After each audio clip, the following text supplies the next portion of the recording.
Step into the captivating world of the Behind the Curtain podcast, where your dynamic hosts, John Dyer and Dr. Mohamed Saleh, bring together a wealth of 60 years of combined experience in healthcare and manufacturing. Join us every week as we delve into intriguing topics, weaving unscripted conversations that promise to take you on an unpredictable and enlightening journey.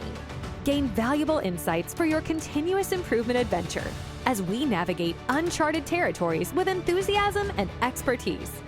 Welcome to a podcast that goes beyond the ordinary, unraveling the mysteries behind the curtain of knowledge. Hello, everyone, and welcome to another episode of Behind the Curtain. I'm your co-host, Mohamed Saleh, and with you is also John Dyer. And today, we're going to dive and pick up where we left off last week. So the theme of the following series was really focused on change, and particularly right now, we were focusing on training. And as you bring in a new operating system or a new methodology into an organization to help transform it, there's obviously some training that we have to go through. Last episode, we covered a little bit of some of the techniques, which ones work, which ones really don't work. And today we're going to kind of dive deeper into, well, now that you know what works and what doesn't work, how do you design an impactful experience with your training? So, John, what's your thoughts on that? Again, as I mentioned last week, this is something that is really important to me and something I really tried to study for, over 35 years of my career. And I've had the opportunity to put together several training courses during that period of time. And they've all, for the most part, gotten very good reviews and at all levels, from the shop floor worker, machinist, engineer, even executives and CEOs.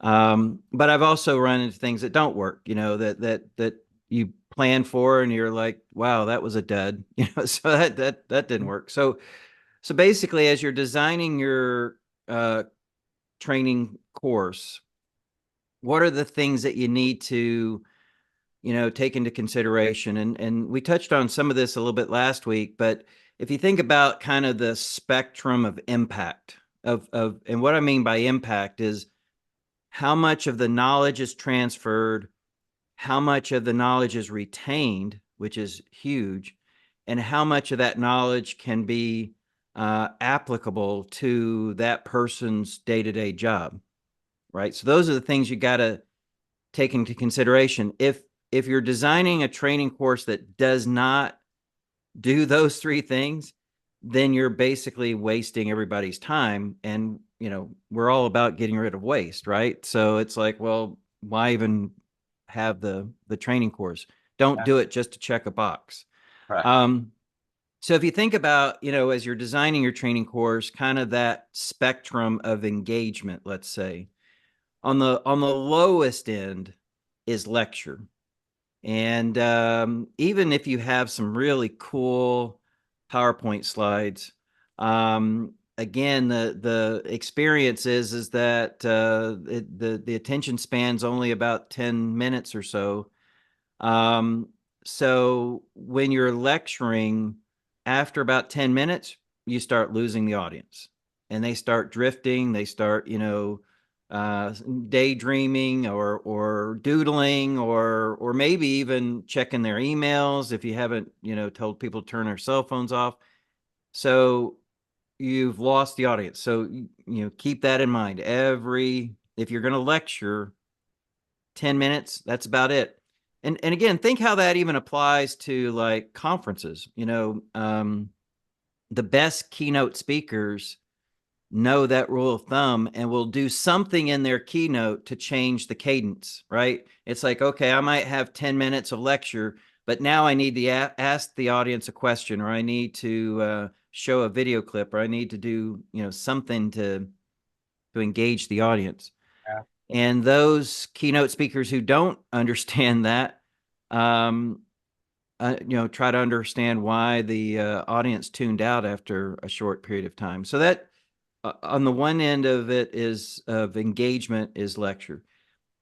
Moving up from that, I think the next step of engagement would be asking your audience a question, right? Now, even that you have to be really careful as you're designing your training curriculum is that, there are a lot of introverts out there.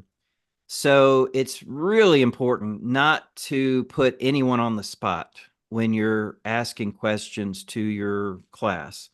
Don't single out, okay, Mohamed, I saw you drifting off there. What do you think about this? Then you've just lost all of your, trust with the rest of the class. So you could ask a general question and just have the group respond, haphazardly. The other way to do it is, and again, certain cultures demand this, is to actually break the class up into groups of 3 or 4 and have them discuss that answer amongst themselves, and then have a spokesperson relay the best answer from the group. Like I said, certain cultures in the world demand that. Like in Asia, as an example, when I've done training in Japan and China, when you ask a general question, no one will answer, or very few people will raise their hand, because in Asia, answering a question, above your peers makes it look like you're trying to get ahead of the rest of the group. And in Asia, humbleness is a very key attribute. So no one wants to no one wants to be the whack-a-mole mole that comes up and gets whacked back down. So I've run into that problem. You ask a general question, complete silence, crickets. But when you break them up into groups of 3 or 4, boy, all of a sudden they become extraordinarily engaged, because a spokesperson's not speaking for an individual, they're speaking for the group. So it's a lot easier to avoid that issue of not being humble when it's the group's response, not an individual's response. So that's a key point. But the same thing could be said about some shop floor workers. If they're intimidated or a lot of introverts, again, do different techniques to draw people out. Yeah. The next level of engagement would be some sort of activity at that person's seat, right? So something that engages them and have them do something at their seat. As an example, when I'm teaching classes on understanding variability, as an example, a very simple technique, it's really fun to do and it goes pretty quickly, is I pass out graph paper to every other person and 2 dice to the other person and have them pair up and have basically a race to see how long it takes when rolling 2 dice to get one of the columns on the graph paper completely filled with X's up to, like 25. And make it a relay race. Whichever team comes in first, have like a couple of candy bars to give them, something like that. Boy, Yeah. you'd be amazed. Oh, they're at it. They're, and the juices are pumping. They're engaged, Yeah. right? But what they're doing is they're actually creating a normal distribution curve, right? Yep. So that's how you can say, look, yeah, we had some fun having this race, but now look at your graph paper. And it should be a pretty nice Bell-shaped curve. bell-shaped curve, right? Yeah. And that's what you're getting them to do. And it's like, oh, that's what you mean by normal distribution. That's what a bell-shaped curve looks like. Now, with all these activities, you have to have contingency plans in place, right? Because like even in that one, there are times when someone will get super, super lucky, and instead of rolling 7s over and over again, which should be, the top of the curve, they'll just happen to get on a 9 streak, let's say, and roll a whole bunch of 9s. and all of a sudden the bell-shaped curve looks, lopsided. Yeah. So you have to be prepared for that as the instructor. So like I always have a PowerPoint slide which shows what it should look like, and just say, well, you all got super lucky, and that happens. It's all random probability, but this is what it normally looks like. Yep. So that's the next level of engagement, and then finally, the last level of engagement is getting them out of their seats, getting them active, getting them up and doing things. Don't be afraid to move people around, to have them do a stand-up activity. But even then, you got to be careful. Again, be mindful of your audience. You might have some folks who are not able to stand for very long, or have mobility issues. So you have to make sure that you take that into consideration, and either have them be observers or provide them a role in the activity that doesn't require, standing. But also keep in mind that the same rules apply as like for lecture. Even though they're standing, if you then proceed to lecture them for more than 10 minutes, even if you're just explaining the rules of the activity, they start checking out, and the fastest way to know that they're starting to check out is when people start grabbing chairs from around the room and sitting down. Even though you've just explained this is a stand-up activity, Yeah. it's like, people's attentions start to wane, and the first thing to go is their legs. Yeah. So the moment you see someone grab a chair and sit down, okay, I'm losing my group. I need to get them back, and we need to get this activity going. So Yeah. anyway, so think about that spectrum, and just know that every 10 to 15 minutes, you got to do something different on that spectrum. Yeah, as you were walking through, I was kind of like playing out some of how I've designed some of my training immersions over the years. And I've been deliberate now to call them immersions and not classes. Because what I have, done at this point and I've used almost everything that you just highlighted. I've done the the lecture portion, and I've been trying to keep it between 7 to 10 minutes max. And it's usually in preparation to something. And so I've done the small um, uh, breakouts of 2 to 3 people, and kind of used it first to understand current state of everyone's thing before I teach the lecture, but also as a reflection point after it. I've done the simulation where people are sitting in the same spot, and it could be as simple as write something on a post-it and pass it to the person next to you. Or what I've done also is I would have someone, people say, like, I'll raise a question, and I'll break them up into groups, and I would tell each team to say one thing. Like I say, what does respect for people mean to you? And they'll break up into groups, they'll write it down, and then I'll go around the room for each group. Say there's 12 groups of twos in the room, 24 people. I'll say, hey, we're going to go around the room, and this is also a listening exercise. So when someone calls one out, the teams can't say that one anymore.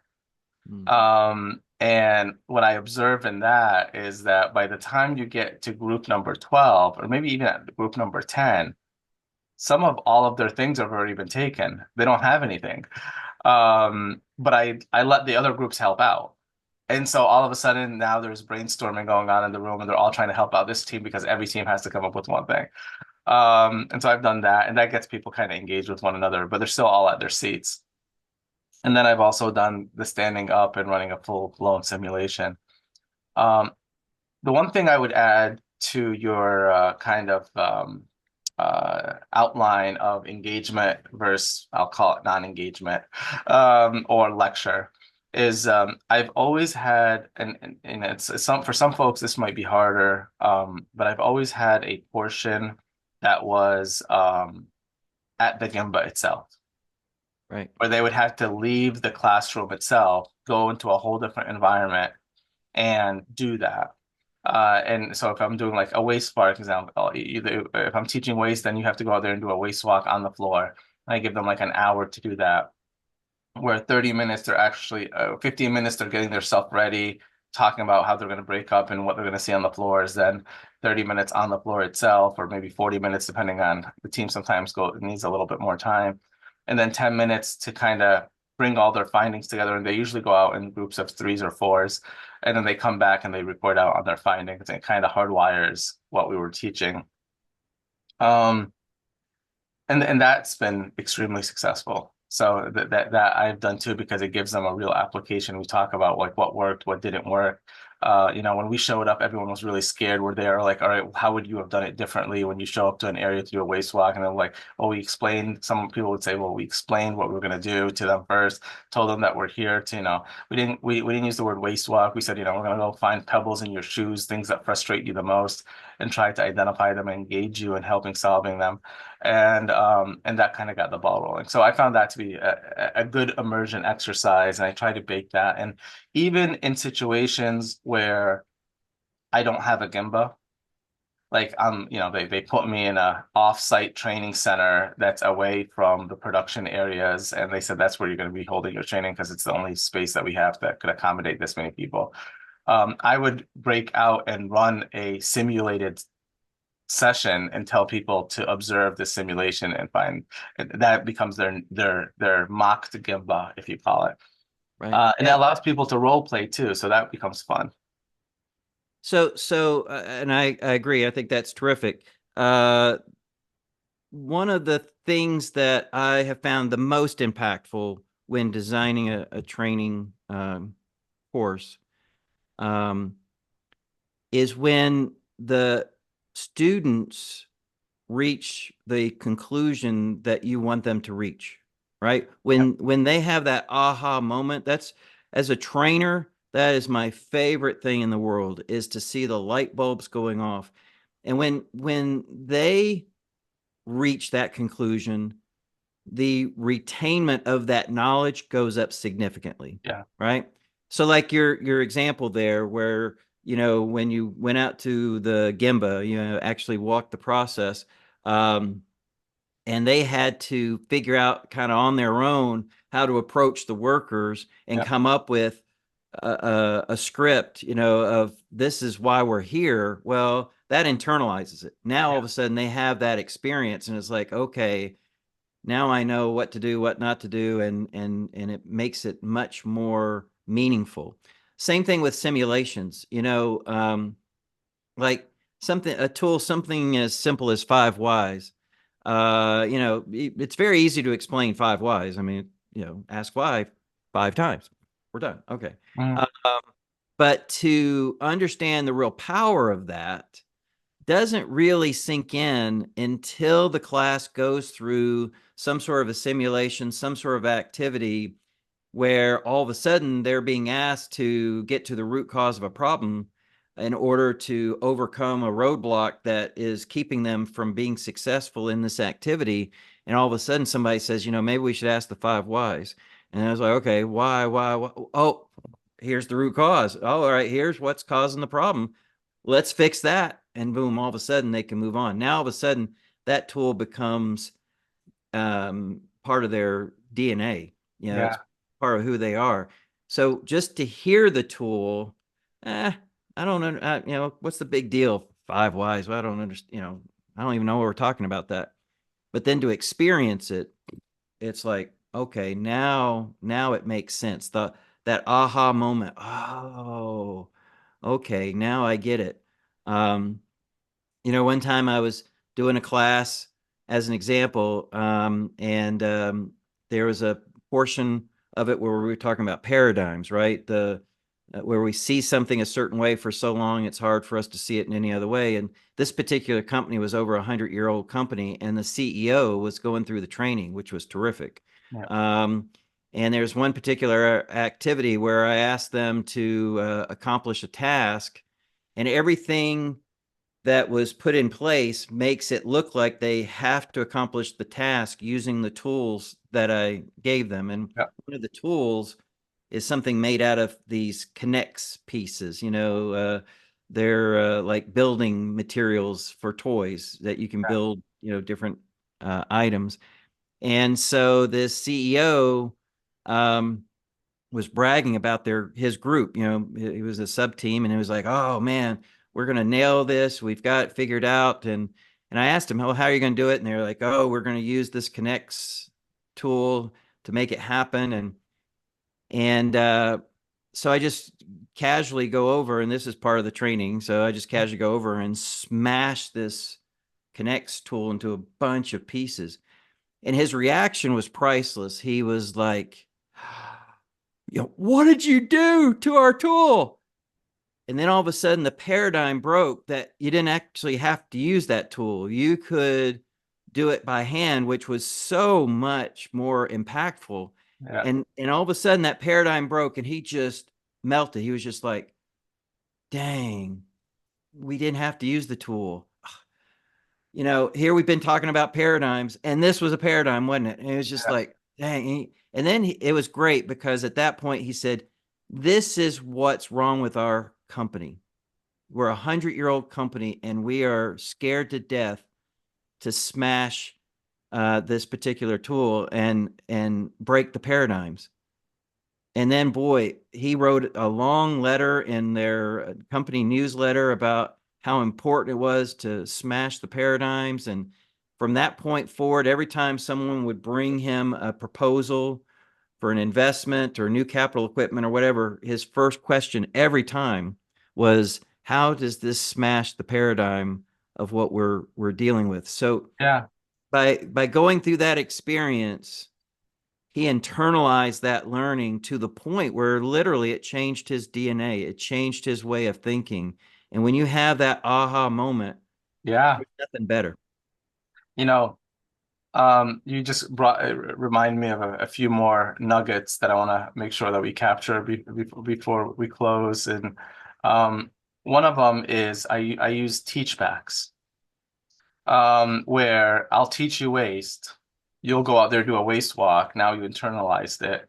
Then I have you come back as a team, still up 4 or 5 people, and I have each one of you teach the other 4 all 8 wastes or all 7 wastes, depending on your schooling. And then each person will teach that same group of people and get feedback. And now the fact that you have to teach it, that kind of solidifies it. Another technique I've used that, and you could call that a simulation too, but that's more of teachbacks. Now I'm training you on how you're going to teach your own people this concept. And when you start doing that, then it becomes, now you're starting to think of your own examples for each of the ways that you want to give them. You just saw some on the floor, so you have that in the back of your mind. Another one I've used was, I use this especially for coaching, is, John will coach Mohamed, and I'll have an observer, a third person, who would give feedback to both of us. And then I would coach that person, and you would be an observer, and vice versa. And at one point, one is a coachee, one is a coach, one is an observer. And the observer actually is learning a lot, because they're watching to see what's working, what's not working, and processing how they're going to give feedback to each of us of how we did. From open-ended questions to body language, like they're really deliberate in watching everything. And so that allows them to practice. It's more of a practice technique. And the last thing I've done, and you could do it live or recorded, but I've used videos where I would do like 10 or 15 minute clips of someone who I highly respect in the field. And they would come in, and they would either come in as a guest, and they would actually talk to that person. So there'd be like a guest lecture piece to it, or I would actually just put on a video and use that so that they could actually watch a video. And I would ask them to reflect on what they learned from the video before I even teach the concept. And so I found those to be very helpful too. That keeps the thing engaging too. All right, very good. Well, that's it for today. We'll join you again next week, where we'll continue this discussion. Thanks, everybody. I love it. Take care, everyone. As we draw the curtains on another fascinating episode, we wanted to express our gratitude for joining us on this enlightening journey. If you're hungry for more captivating and thought-provoking discussions with John Dyer and Dr. Mohamed Saleh, hit that subscribe button to ensure you don't miss a beat. Until next week, keep exploring, stay inquisitive, and stay inspired. See you on the next Behind the Curtain adventure.